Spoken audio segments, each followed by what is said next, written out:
For new initiatives of ICT Academy, Professor Dr. N. Partheeban, Associate Dean, Galgotias University, Mr. Munish Sabharwal, Chief Operation Officer, IILM University, Dr. Sunil Kr Pandey, Professor and Director, I.T.S, to come on the stage. I'd request everyone to be seated. We are immediately starting with the next session. Please be seated.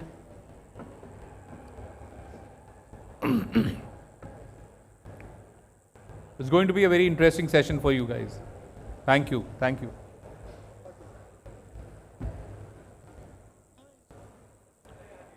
With these words, let me hand over the session to Mr. Raghava Srinivasan from ICT. Thank you. Thank you so much, Subhash sir. From the morning, you must have heard about the opportunities and the career choices which are available with the AVGC industry, very specific to gaming, and everyone understands that it is growing multifolded and it is going to give us a lot of career choices in the future. By 2026, around 1 lakh jobs are available for the graduating students and the students, those who have got the creative mindset. So each and everyone is working towards creating the skill sets, right? So we have a eminent panel members from the academic fraternity, those who are going to help us, guide us, understand what kind of activities, efforts the academic institutions are taking to fulfill that skill capital requirement of this AVGC industry, very specific to gaming industry. And I hope you know that our Honorable Prime Minister was talking during his last Independence Day. India is going to be a creative hub for the globe, right? For that, we need to create skilled manpower. So here are the professionals from various institutions. From I.T.S college, we have Sunil sir, and we have Munish sir from IILM, and we have Partheeban sir from Galgotias University joining us. So I open the floor so that they can give their opening remarks, then we can go to the questions.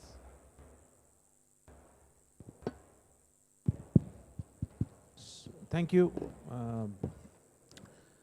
Thank you, Mr. Srinivasan. Actually,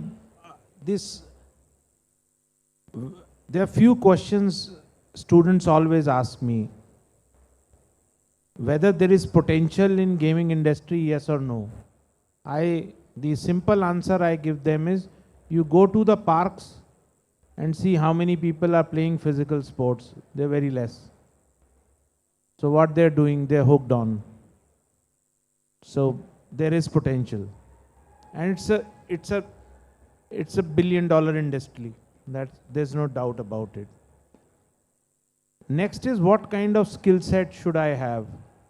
I think it is a multifold skill set you should have.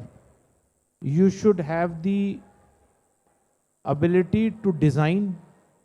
You should have the knowledge of art. You should have the ability to storytell, because game is a story.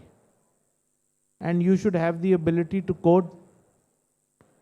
And finally, you should also have an ability to understand the scene, because a game is a scene. So it involves not just computer science, because if you want to become a cloud specialist, an AI specialist, it's hardcore computer science. But for this particular aspect of computer science, it involves a lot of art, a lot of design, a lot of storytelling, and mind you, one more thing, a lot of psychology. Because a game is a story which somebody is playing. You have to play with the psychology also. So I think it is a multi-dimensional kind of an industry, and the future is bright. This is my opening remarks. Yeah, thank you so much, Munish sir, and I request Sunil sir to give his opening remark. Thank you, and good afternoon to everyone sitting here. In fact, to see in broader perspective, as I will start from where Dr. Sabharwal sir has left, that we are living in an era where every existing technology, concept, and applications are being disrupted by inclusion of some different set of technologies which are coming up. And so goes with the theme of this panel, AVGC, when we talk about augmented reality, the virtual reality, the gaming, the comic. From 4 different aspects we can look at this. The number one, what kind of future it is heading towards, and that is signified by the scale. If you look at this AVGC market, globally, the entire market is crossing somewhere around $275 billion in 2024. And if you compare with 2023, it was around $179 billion. So around $81 billion jump in just a year. It itself speaks the kind of volume this AVGC market is seeing. Especially in the context of education, if we see, in Indian context, in 2021, the entire market was around $1.13 billion it was. In 2023, it was 1.8, almost $1.8 billion. In 2024, it crossed $2.6 billion. So there is a scale we are seeing that the technology, it somehow is picking up very fast, because the advantages which is bringing to the academia to improvise the processes, to improvise the pedagogy what we are following, and the kind of support the faculty members are getting, and most importantly, the personalized learning it is giving. So all these things are creating a sufficient platform to take this technology pick up. We will take further the next round. So this is what my opening remarks. Yeah. Partheeban sir, your opening remarks, and you can also add what are the activities you are doing for the children to motivate them to join with the gaming industry. Yeah. In India, the gaming technology is one of the growing technology, and for this for implementation of this game programming, not only the software tools may not be required. More than that, so, the students and faculties are having all the skills like programming development and designing of arts and science. All those technologies should be together to develop the game programming. And in shorter days, this gaming technology can provide a lot of new high job requirements also will be in India. Yeah, thank you, Partheeban sir. Munish sir, when we were discussing, you have told us that there are certain concerns which are there to promote this gaming within the educational ecosystem. Can you just brief us about those concerns, and what all the steps need to be taken by the gaming industry to support the academia to create a ecosystem to thrive this gaming industry? So, there are a lot of concerns though, but we'll stick ourselves to 3 or 4. One of the biggest concerns is that when you end up at a college taking a degree for gaming, the faculty is not equipped to teach gaming, because the faculty himself has never developed a game. That is the core problem, that the educator, he has not developed any game. Second is that the dean of the faculty or the head of the faculty who is designing the curriculum has no idea what to put and what not to put. That is one other problem. Third problem is that for running and testing and teaching, you need the software, and the software is very high priced, which the license copy the university is not buying. These are the core problems. And another problem is that you need high-end hardware also. So if you tell the student, you buy the hardware, he says, I have paid the fees, now I have to buy a laptop which is 1,20,000, why should I buy? And so I'm sticking myself to these core 4 problems. Now what are the 4 solutions for these problems? Problem number 1 is, like with every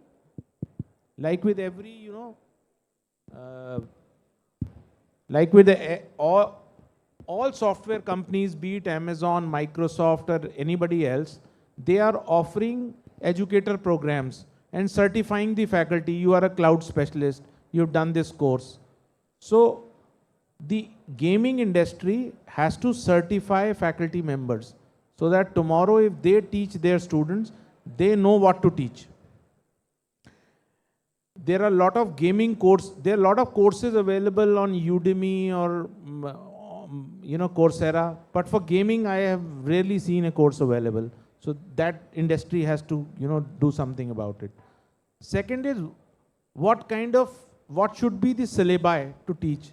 Now that has to be a industry academia combination. Why? Because I told you this is a unique kind of computer science. You have to teach courses from art, you have to teach courses from design, you have to teach design thinking, and you have to teach computer science and obviously the softwares that are used to design the scene. And you must have the ability to storytell. So that has to be incorporated in that degree. Now, further, how the student gets trained. Okay, you train the faculty. Very rarely, apart from 2-3 companies like Ingenuity Gaming in Noida, I have seen nobody offering a internship to the student in gaming. I have seen so many hackathons happening around the country and around the world. Never I have seen anybody come out with a gaming hackathon.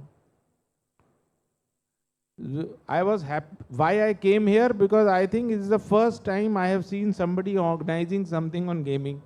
So, round of applause for the organizers at least. So these are these three. And then if Microsoft, if Amazon and who's who of the industry can offer their softwares at an academic license, which is 10% or 15% of the cost, why can't the companies who are manufacturing or developing these games offer the software at an academic license of 15%? भाई लोग ही नहीं आएंगे, किसको train करोगे, किसको अपने नौकरी पे रखोगे? Because ये जो आप बच्चे बैठे हो, यही तो एम्प्लॉय होंगे उन कंपनीज में. You are the people who will be employed in those companies, and if you don't know the technology, how they will get the workforce? So I have told you 4 problems and I told you 4 solutions. That is enough, because the problems are a little more than that. Yeah, thank you so much, sir. Like after listening to you, I hope the companies like Unity and Unreal kind of organizations, they will come forward to create academic version and provide it to the academic institutions. Sir, Dr. Sunil, your input, please, on the concerns which has been faced by the academic institutions when you wanted to introduce these kind of gaming syllabi into the system, and how do you address that? See, absolutely right. See the way on the pace on which technology is evolving and technology is changing. Yeah. It is not that much easy to keep pace with that, for any academic institution for that matter. As an academic institution, the basic infrastructure, at least from where the process can be initiated, that is the core, which he rightly mentioned, that what that core requires, infrastructure. And it is true that creating that infrastructure for AVGC kind of applications involves high cost, number one. Second, the availability of expertise Resources. who can create that infrastructure and after creating, train the faculty. Second. Third, the course curriculum which actually fits into this. Because see, there have been different courses which were specific on technology, but if you see in longer run, the course with the name of technology has not lasted for a longer duration. It has lost its relevance over the time.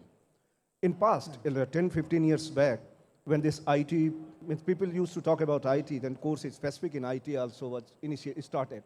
And I don't think any of the institutions are offering that course now.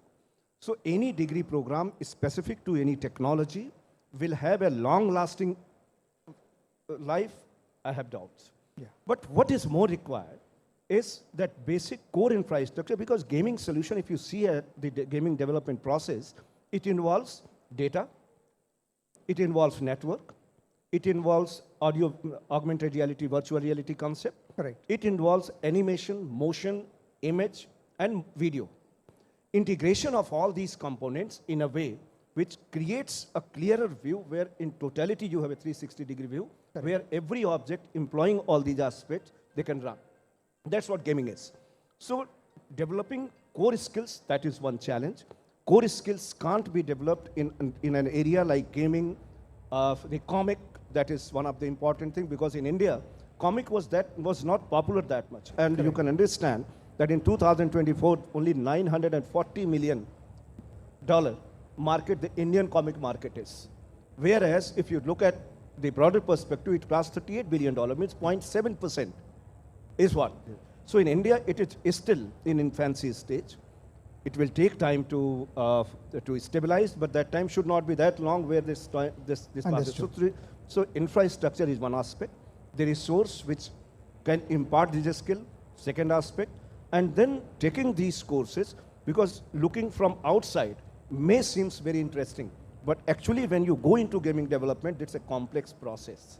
So interest of the students by explaining them in a proper way so that like other areas, this could also be taken as a career option. Now what is happening, a student doing computer application, computer science, engineering, if they go for gaming applications, they might be strong in core technological aspects, but it requires more than technology. It requires artistic thought process. It requires visualizing the incidents, the scenario, and then appropriately placing the technology, placing the available tools in such a way that it is created in a holistic way. Yeah. So the challenge, of course, the high cost of infrastructure, availability of resource person, and then training.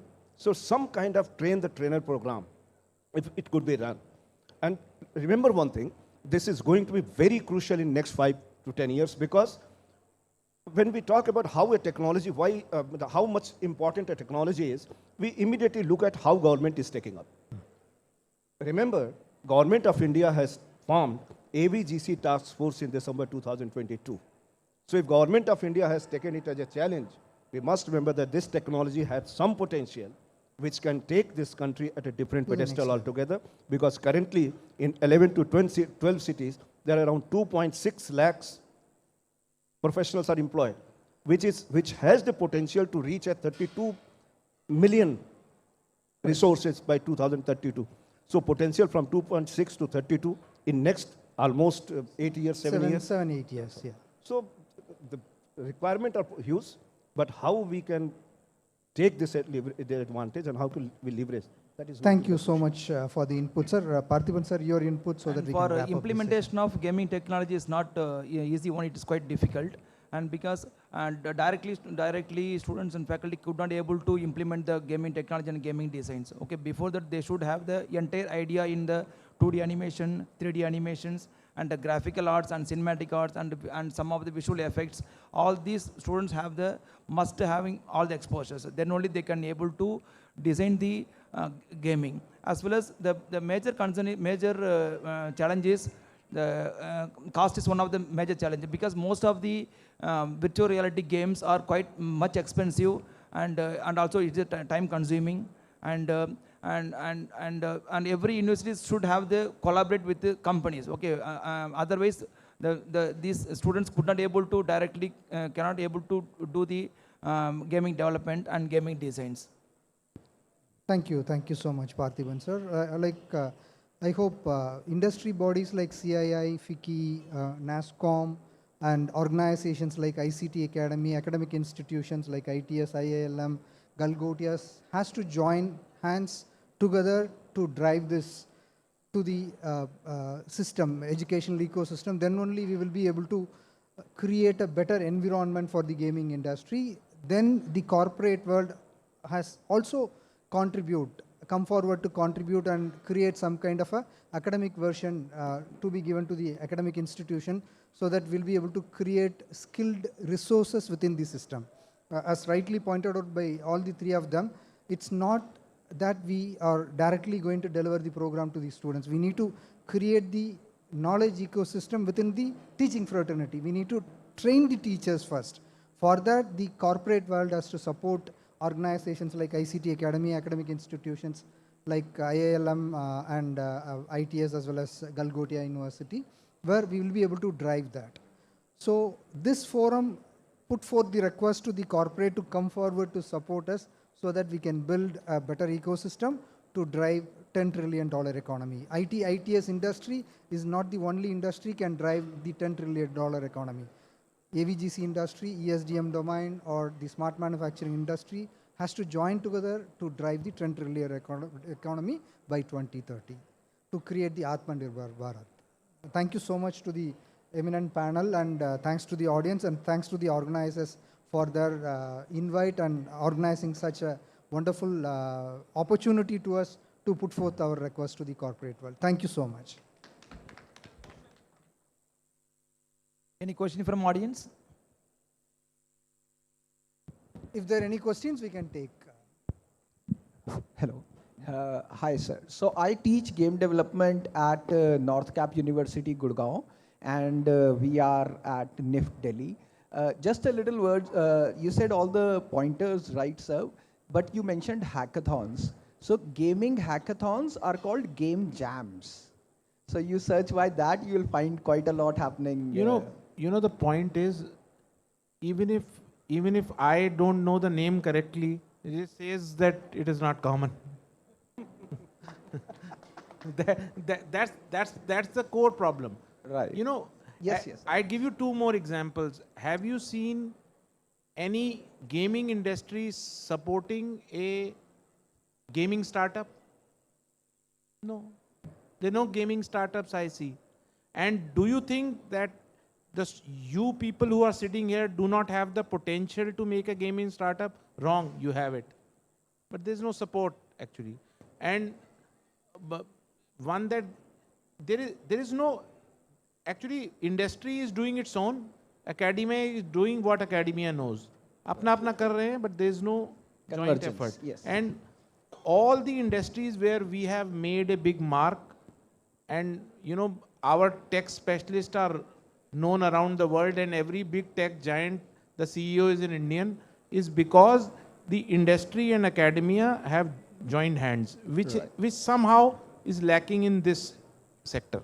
Yeah, that's where just to add to this, see, not only gaming. If you look around on the big giants, those who are working on live projects, now the time has gone when we started programming, and we used to say that I am a COBOL programmer, I will remain COBOL programmer, I will not do anything, and I could survive. Now the kind of projects coming, like gaming is one of the application which is used for pharmaceutical industries. Now, if a company is working on a pharma project, he requires technical experts. That is one thing. In any case, he has to be there. He requires a person who is from environmental science, who can guide what environmental impact that medicine can have. He also requires a person who has the knowledge of physical sciences. He also requires a person who is a pharmacist. Means now that time has gone when, as an individual, I could say that I know this and I can survive. This is the time of collaboration. And when I was referring to the task force constituted by Government of India also knew that this is not possible to take up this much mammoth task on its own. That's why they included 7 members, to whom we call 7 pillars. The CII is one of the 7 pillars. And then the CII and other agencies, they also knew that to take it to the ground level, we need someone who has reached to those institutions like ICT Academy. And in last 3 years, I have personally experienced the kind of technology has gone to the ground level through these agencies is really something which is very, very appreciable. Gaming is still, it is evolving phase. And I'm really very happy to learn that you are teaching gaming. And as a head of institution, which is in professional and management IT education, I would love to connect with you and would love to have you at our place also to guide some of the faculty and students. That's really wonderful thing. Thank you for your thoughts. Thank you so much, sir. And like to complement that, like where ICT Academy is in the process of evangelizing about AVGC industry with the support of CII and FICCI kind of organization, so that we can reach out to more number of students, so that they can come forward to aspire to become a gamer, aspire to become a part of this AVGC industry. Now we are in the space of creating awareness. Next stage would be organizing faculty development program with the support of corporates. Then those teachers will go back and deliver the program to the students so that the skilled manpower will be available for the industry to come and pick for their organization. So it is a long way to go, but we have started now. I hope in another 1 or 2 years we will be able to get the result through the efforts which we are making now. Thank you so much. Thanks a lot.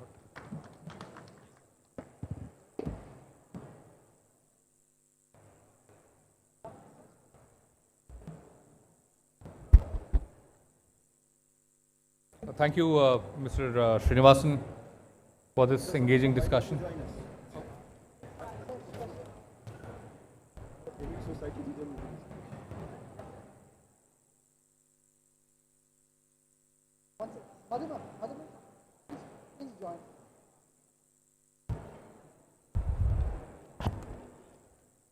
Please remain seated. We are soon going to start with the next session.